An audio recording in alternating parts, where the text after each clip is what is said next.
ஷேய் எப்பா நீ எப்போ பேசுகிறேன் இல்லுங்கடா இல்லை 8 பேர் நில்லுங்கடா பக்கத்தில் நீங்கள் வேறு எப்பா அதான் இப்போ கேள்வி கேட்காரு உனக்கு முன்னாடி கிடாய் வெட்டு தான் சுருட்டு வைக்கான் கோட்ரு வைக்கான் சாப்பிடுத பொண்ணும் போல் அடிக்க போகிற எல்லாம் கேள்வி கேட்காரப்பா.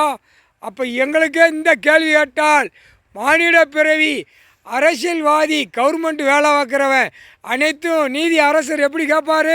ஐயையோ கொன்னே விடுவார் இந்த பேய்களை. இப்போது மாட்டிக்கிட்டான், மாட்டி முழிக்க விடுவார் அந்த டைம். ஐயையோ என்னப்பா இப்போ நீதி அரசர் எல்லா இடத்துலையும் கோயில் ஆலயத்தில் சிவன் ஆலயத்தில் நான் இருக்கேன்டா முனியப்பா, என்ன என் ஆலயத்தில் இத்தனை ஏக்கரில் என்ன பண்ணி வச்சுருக்கான்னு கேட்காரு.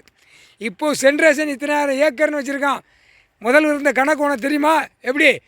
கிழக்கு மேற்கு தெற்கு வடக்கு 4 திசை. அடுத்தாப்பில் லிங்கம்மா நான் உட்காந்துருக்கேனா நீதி அரசர்.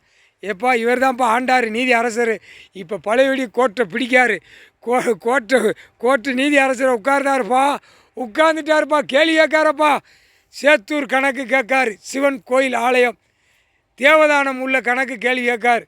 அடுத்த ஹாப்பில் ராஜபாளையத்தில் சிவன் கோயில் ஆலயத்தை கேட்காரு. மடார குளம் அங்கேயெல்லாம் இருக்கான்ப்பா. எல்லா இடத்துலையும் காட்டுகளில் எனக்கு தேங்காய் உடைப்பான், கோட்ரு தூக்கி வைப்பான், கெடாயை வெட்டுவான். ஐயையோ நான் தப்பு செஞ்சதுக்கு இப்போ எனக்கு பிடிச்சி சுண்டை பிடிக்காரு. எப்போ கோர்ட்டுக்கு போவான், எனக்கு வழக்கு ஆடணும், எனக்கு தப்பிக்க விடுன்னு சொல்லி கேட்பான். இங்கே எனக்கு கோட்ரு கொடுக்க, பிராந்தி கொடுக்க, சேவல் வெட்டுதேன், கிடாயை வெட்டுதேன்னு சொல்லிட்டு போயிடுவான். ஐயையோ இதுக்கு தான் போயிருக்கானா? எனக்கு இப்போ தான்ப்பா எல்லா தெளிவும் வருதப்பா. எப்பா நீ வாப்பா, கூட வாப்பா, சோழி முடிச்சிடணும். மலைகளை பூரா மால் கட்டிட்டேன். இப்போ அரசியல்வாதி உட்காந்து டபுள் கேமாக உட்காந்து ஆடிக்கொண்டே இருக்கான்ப்பா.